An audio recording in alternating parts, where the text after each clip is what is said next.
没想到进入梦幻天堂的10个魔族，逆天魔龙，教育魔族还是有巨大优势。看上去好弱，居然有魔神皇的亲卫护送。 Waktu berlalu menit demi menit, dan secara nyata di lantai pertama menara kematian, Long Hao Chen masih duduk bersila memulihkan energi spiritualnya. Dengan menarik napas dalam-dalam, tubuhnya mulai melayang secara alami. Long Hao Chen memancarkan kejutan yang sangat menyenangkan. Tetapi setelah itu merasakan keengganan. Dia memang tidak ingin menerima bantuan dari menara ini karena dia tidak ingin berhutang apapun. Dia telah membuat keputusan untuk tidak melanjutkan ujian lantai ketiga dalam menara ini. Tetapi dia tidak dapat menyangkal bahwa dia bisa mendapatkan keuntungan besar itu dari menara kematian ini.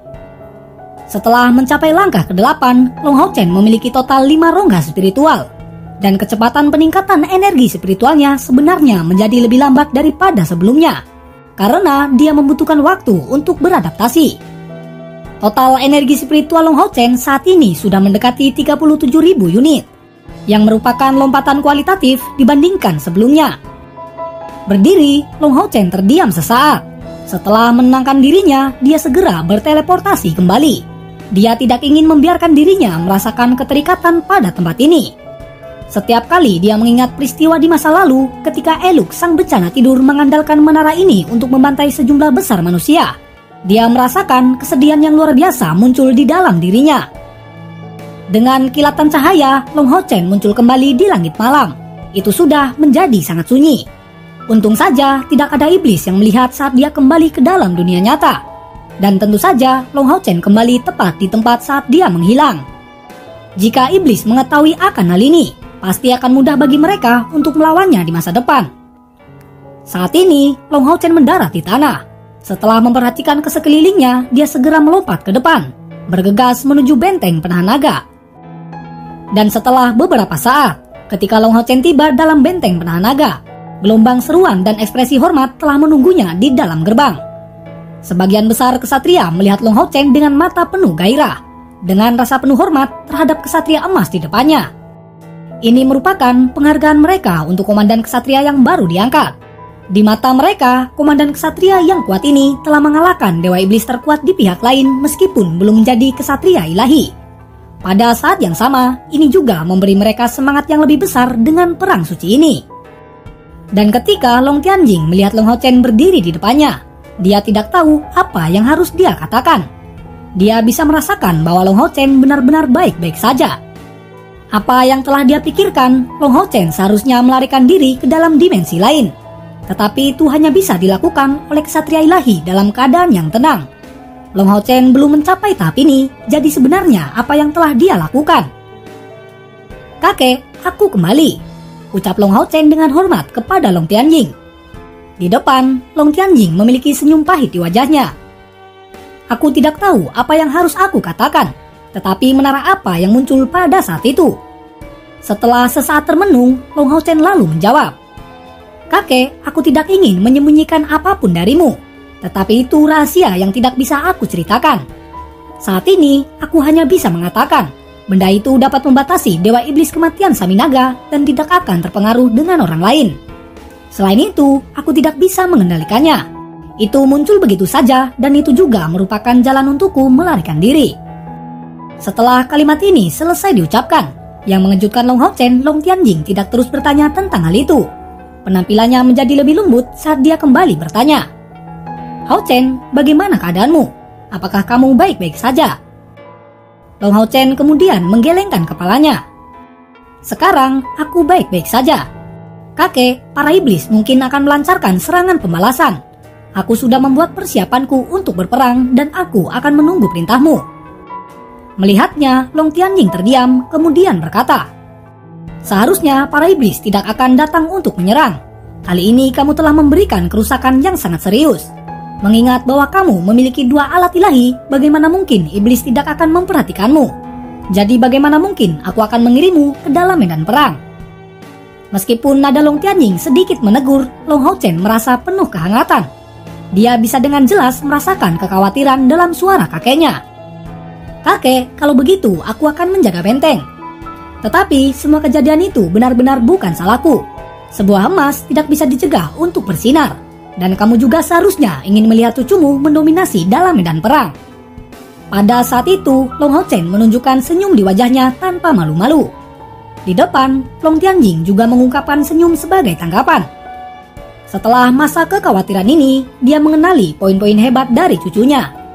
Pada usia di bawah 20 tahun, dia telah mencapai langkah ke-8 dan memiliki 2 alat ilahi di tangannya.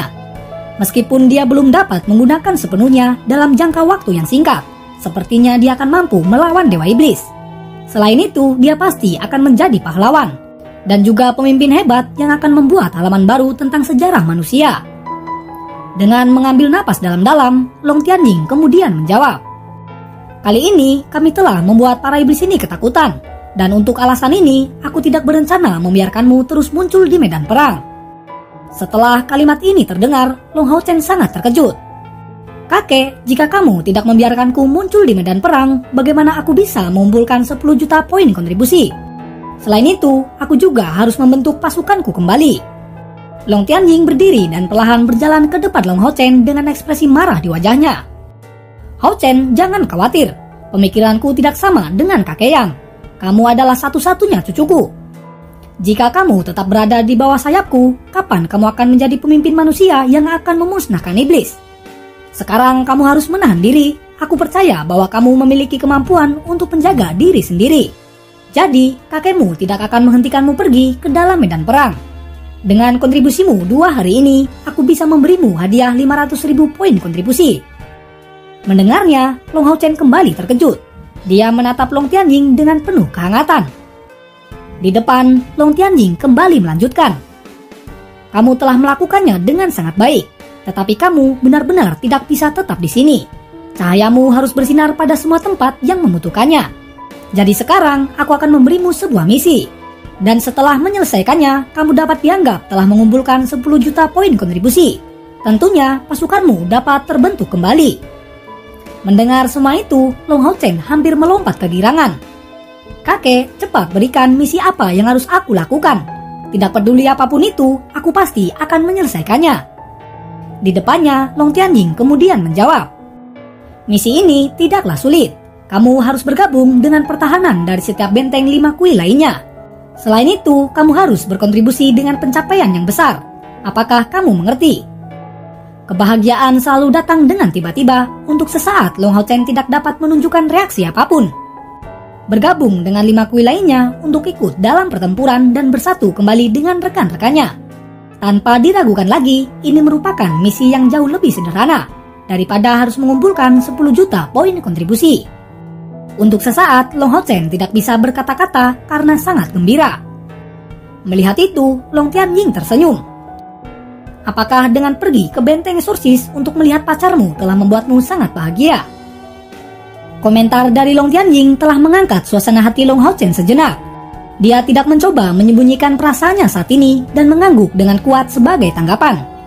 Kemudian, Long Tianjing kembali berkata, "Kalian benar-benar mengalami masa yang sulit. Jika bukan karena iblis, kakekmu pasti akan mendukung pernikahanmu. Ingat, lakukan dia dengan baik." Di depan, Long Hao Chen mengangguk berulang kali. Kemudian dia berkata, "Kakek, bisakah aku pergi sekarang?" Tetapi Long Tianjing dengan sedih menjawab, "Tidak, jangan pergi sekarang. Tidakkah kamu ingin menemani kakekmu sedikit lebih lama? Setelah itu, kamu bisa pergi besok hari." Pada jawaban ini, perasaan bergelombang Long Hao Chen menjadi tenang secara bertahap. Perlahan mendekatinya, memberikan pelukan yang sangat erat pada Long Tianjing. Saat ini, Long Tianjing memiliki senyum di wajahnya. Setelah bertahun-tahun, ini adalah pertama kalinya dia menunjukkan senyuman yang tulus. Dia akhirnya menyadari, sekarang dia benar-benar memiliki seorang cucu sendiri. Tepat seperti yang diharapkan Long Tianjing, setelah matahari terbit, para iblis tidak melancarkan serangan. Suatu hari kemudian, saat matahari terbenam, Long Hao Chen dan Han Yu keluar dari kuil kesatria. Mereka sangat bersemangat karena mereka akhirnya bisa bersatu kembali dengan yang lain. Semua orang sudah terpisah selama 1,5 tahun, dan kerinduannya untuk bersatu kembali dengan mereka sudah melampaui segalanya sejauh ini. Selain itu, yang pertama mereka tuju merupakan benteng Exorcist, yang ditempati oleh kuil assassin tempat Chai berada. Long Hao Chen jelas sangat menyadari bahwa dia mengalami kesulitan menenangkan dirinya sendiri. Dia benar-benar tidak bisa mengendalikan emosinya. Chai apakah kamu baik-baik saja? Sudah 1,5 tahun, apakah ingatanmu sudah pulih? Bisakah kamu sekarang mengingatku? Berpikir untuk hal ini, Long Hao Chen benar-benar ingin cepat sampai di tempat Chai. Di tempat lain dalam benteng Exorcist, sejak 1,5 tahun yang lalu, korban di antara prajurit kelas atas kuil assassin sudah mencapai 1/3. Di bawah kepemimpinan Sheng Yu, hampir semua orang terluka. Beberapa ahli dari generasi tua dari kuil assassin bahkan juga dilemparkan ke medan perang satu demi satu untuk melawan musuh sampai mati. Hampir setiap kali mereka menahan serangan iblis, kuil assassin harus mengeluarkan biaya yang sangat besar. Tepat pada saat ini, kepala kuil assassin Sheng Yu sedang berjaga-jaga di benteng kota Exorcist. Sedangkan Chai berada di dekat benteng. Dibandingkan dengan saat dia berpisah dengan Long Hao Chen, Chai saat ini jauh lebih dingin. Meskipun itu tidak sebanding dengan waktu sebelum kehilangan ingatannya. Setidaknya pertempuran di depan matanya sekarang tidak cukup untuk menanamkan perasaan teror dalam dirinya. Saat ini, Sheng Lingxin dan Sheng Yu ada di sisi lain. Wajah mereka terlihat sangat pucat dengan perban tebal yang melingkari lengan kanan mereka. Dalam benteng Exorcist tidak memiliki seorang pendeta, jadi mereka hanya bisa mengandalkan dokter untuk merawat yang terluka. Bisa dibayangkan betapa krisisnya situasi saat ini. Kakek, haruskah aku pergi?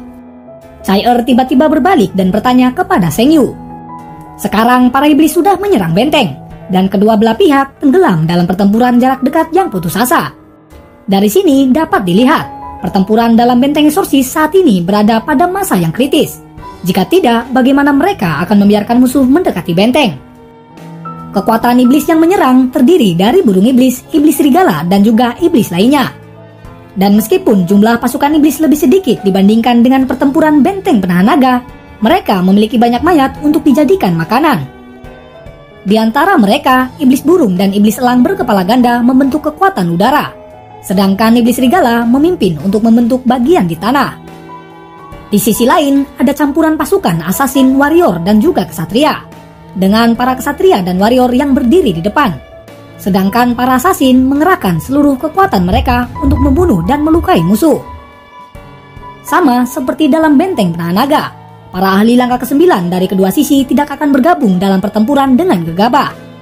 Mereka menahan satu sama lain, tetapi dalam perang suci yang mematikan ini, sangat merugikan bagi benteng Exorcist yang sudah hampir runtuh. Saat ini, Sheng Yu mengangguk pada Chai. Baiklah, ingat perhatikan keselamatanmu. Di depannya, Chai hanya mengangguk dan segera sosoknya berkedip, dengan cepat menuju medan pertempuran. Sebuah cahaya hitam melintas di langit. Chai berpakaian hitam memiliki rambut ungu berkibar, dengan sabit dewa kematian yang ada di tangannya. Kemudian melepaskan cahaya dengan bentuk pedang melesat ke arah pasukan iblis. Di sisi lain, beberapa iblis yang sedang memanjat dinding benteng. Seketika mereka terjatuh dan hancur berkeping-keping saat melakukan kontak dengan pedang hitam tersebut. Setelah terbangun menjadi dewa yang dipilih, keuntungan terbesarnya merupakan transformasi dari Belati Samsara menjadi sabit dewa kematian. Saat ini, Chai menatap semua yang ada di sekitarnya saat dia muncul. Niat membunuh yang terwujud di luar tubuhnya menyebabkan sisi iblis dan sekutu mundur tanpa sadar. Chai tanpa ekspresi, kecantikannya dipenuhi dengan niat membunuh yang tak terbatas. Dengan bergerak seperti hantu hitam, kemanapun dia lewat, sabit dewa kematian menyapu segala sesuatu yang ada di hadapannya. Siapa yang tahu berapa banyak iblis yang mati di tangannya? Sabit dewa kematian tersapu secara horizontal tampak sama seperti cahaya kemasan gelap. Tubuh Chai akhirnya berhenti. Matanya difokuskan pada iblis yang kuat yang mengeluarkan kilau keemasan. Itu merupakan burung iblis yang berada di langkah ke-7. Mengarahkan tombak tajamnya pada Chai, dia benar-benar dikelilingi oleh cahaya. Dengan mengepakkan sayap di punggungnya, dia melayang di dekat benteng Exorcist. Melihat itu, rasa dingin melintas di mata Chai, dan pada saat berikutnya dia menghilang. Niat membunuh yang menakutkan menyebabkan sekeliling menjadi gelap, sedangkan iblis burung itu segera melepaskan tombak ke arahnya. Dengan suara tabrakan yang keras, sabit dan tombak bertabrakan. Meskipun tombak itu tampak cukup kuat, itu masih tidak bisa menghentikan sabit dewa kematian. Saat itulah sosok Chai muncul kembali. Menebas sabit di tangannya membuat iblis burung terbelah seketika. Segera setelah dia memenggal kepala iblis burung ini, Chai-Er tiba-tiba merasakan bahaya. Setidaknya saat ini ratusan cahaya tiba-tiba datang dari arah kem iblis. Itu menembak langsung ke arah Chai-Er. Pancaran cahaya ini menutupi jangkauan yang sangat luas, bahkan dengan kecepatan Chai-Er, dia tidak bisa menghindari tepat pada waktunya. Tidak hanya itu saja, dari luar dari pancaran cahaya ini juga datang banyak bola api besar yang jatuh seperti semburan. Dari sini dapat dilihat dengan jelas, iblis burung sebelumnya itu hanyalah umpan. Setelah masuk ke dalam jebakan, setidaknya ada 200 iblis yang menyerang tepat setelah Chai-Er muncul. Di depan serangan elemen kegelapan ini, Chai-Er tidak menunjukkan kepanikan sedikit pun. Melepaskan aura hitam di sekitar tubuhnya dengan sabit dewa kematian diangkat di atas kepalanya, dan tiba-tiba membuat gerakan menepis. Benar, Chai-Er tidak menghindar, tetapi malah membuat gerakan sederhana. Seseorang dapat dengan jelas melihat bahwa pada saat sabit dewa kematian mencapai tanah, Chai-Er menghilang secara tiba-tiba. Langit di atas tiba-tiba bergemuruh, dan sejumlah pancaran cahaya yang mendekat langsung tersebar ke segala arah. Dan pada saat yang sama, bayangan pedang yang sangat besar menembus ke langit, menangkis semua serangan yang datang padanya. Itu merupakan kekuatan dari sabit dewa kematian. Meskipun Chai-Er hanya di langkah ke-7, dia sudah dapat mengandalkannya, menyebarkan kekuatan yang mirip dengan domain untuk mempengaruhi semua serangan musuh. Kemudian Chai-Er muncul kembali. Dengan sepasang sayap di punggungnya, dia segera kembali ke dalam benteng eksorsis. Tetapi tepat pada saat ini, dia merasakan energi spiritualnya sedang ditekan. Apa yang terjadi? Chai-Er sangat terkejut dan secara alami menuangkan energi spiritualnya pada sabit dewa kematian. Pada saat yang sama, titik hitam bisa dilihat mengarah pada dahinya. Titik hitam itu sangat cepat. Selain itu, Chai-Er sekarang berada dalam kondisi tertekan dan tidak dapat sepenuhnya untuk melawan titik hitam ini. Ini serangan mendadak. Ini merupakan pemikiran pertama dari Chai-Er. Tetapi yang paling mengejutkan, dia sebenarnya tidak dapat menemukan keberadaan musuh yang sedang menyerang. Kemudian suara dentang bergema. Titik hitam ini menabrak dahi Chai-Er dengan sangat keras, seolah-olah telah dipukul oleh sebuah palu raksasa. Mulut serta hidung Chai-Er mulai mengeluarkan darah. Sekarang, Chai-Er masih tetap terpaku di sana dengan perasaan tertekan yang sama. Selanjutnya, serangan kedua musuh sudah datang. Chai-Er benar-benar berada dalam kondisi yang kritis. Dari serangan sebelumnya, dia telah menentukan musuh ini setidaknya berada di langkah ke-9. Di tempat lain, dalam benteng eksorsis, Sheng Yu telah memperhatikan Chai-Er selama ini. Setelah melihat bagaimana dia tiba-tiba berhenti dan menemukan titik hitam itu, Sheng Yu menyadari bahwa situasinya sangat tidak baik. Tetapi ini terjadi terlalu cepat. Bahkan dengan tingkat kultivasinya, dia tidak bisa menyelamatkan Chai-Er dalam waktu yang singkat. Saat ini, suara kerusakan yang menusuk telinga terdengar mengganggu para pejuang dari kedua sisi. Sebuah lubang besar terbentuk di langit. Itu memanjang hingga mencapai sisi Chai-Er. Melihat itu, Sheng Yu mengerti dengan sangat jelas. Chai-Er pasti tidak akan bisa menahan serangan musuh yang kedua ini. Tetapi bahkan dengan kecepatan penuh, dia tidak akan tepat waktu untuk menahan serangan tersebut. Tepat pada saat itu, melawan semua harapan, Chai-Er masih belum menyerah. Warna hitam pekat melintas di mata Chai-Er, lalu tubuhnya tiba-tiba menghilang. Kemudian, sapi dewa kematian tiba-tiba meledak dengan niat membunuh yang sangat kuat, lalu maju untuk melawan serangan musuh. Dengan suara yang keras, tabrakan kembali terjadi. Sabit dewa kematian bergetar dengan hebat. Dengan tabrakan ini, Chai-Er secara paksa dipukul mundur dan wajahnya menjadi sangat pucat. Tekanan sebelumnya sudah menghilang. Dengan niat membunuh yang dilepaskan dari tubuhnya, itu menyebabkan langit terlihat menjadi kehitaman. Dan bayangan hitam yang sangat besar muncul dari belakangnya. Itu merupakan teknik pertama dari 7 teknik dewa kematian. Saat aura kematian yang mengerikan meledak, langit di sekitarnya tiba-tiba mereda dan mengungkapkan penampilan musuh yang menyerang sebelumnya. Sosoknya tampak ilusi, tetapi setelah dia muncul, seluruh tubuhnya sepertinya mengeluarkan rasa misteri. Musuh ini merupakan Dewa Iblis Aloser. Sedangkan di sisi lain, sosok hitam juga terlihat. Tampaknya sedang mencoba untuk melarikan diri dari serangan sabit dewa kematian. Jelas musuh tidak berani menghadapi serangan Chai-Er. Bukan karena kekuatan Chai-Er yang menjadi ancaman baginya, tetapi kekuatan yang kuat dari sabit dewa kematian yang tidak berani dia hadapi. Semuanya cepat mundur. Sosok hitam itu berteriak dengan keras sebelum melangkah pergi dan menghilang di langit. Dewa Iblis Aloser juga mengikuti, segera melesat kembali menuju kem iblis. Melihat itu, Sheng Yu tidak mengejar mereka, tetapi dia segera bergegas ke sisi Chai-Er, berdiri berjaga-jaga untuk melindunginya. Tidak diragukan lagi, dua iblis baru saja datang untuk menyerang Chai-Er. Tetapi serangan ini masih belum berhasil untuk membunuhnya. Saat ini, Chai-Er menarik napas dalam-dalam, menahan serangan musuh dan menggunakan teknik dewa kematian memberinya ketegangan yang luar biasa, meninggalkannya dalam keadaan terluka. Pada saat Sheng Yu bersiap untuk menjaga kondisi Chai-Er, dia tiba-tiba memiliki tatapan terkejut. Itu karena dari kejauhan, cahaya kemasan terbang dalam daerah mereka. Tetapi tujuannya bukanlah benteng eksorsis, melainkan mencegah jalan mundur dari Dewa Iblis Aloser. Sosok kemasan ini terlalu cepat, dan kehadirannya yang suci seolah-olah matahari sedang jatuh dari langit. Kilatan yang bersinar menerangi seluruh area. Itu mengejutkan para iblis dan para manusia yang terus memperhatikan pada sosok kemasan tersebut. Dan ketika mencapai jarak hampir 100 meter dari Aloser, itu mengeluarkan semburan cahaya jingga yang menyebar.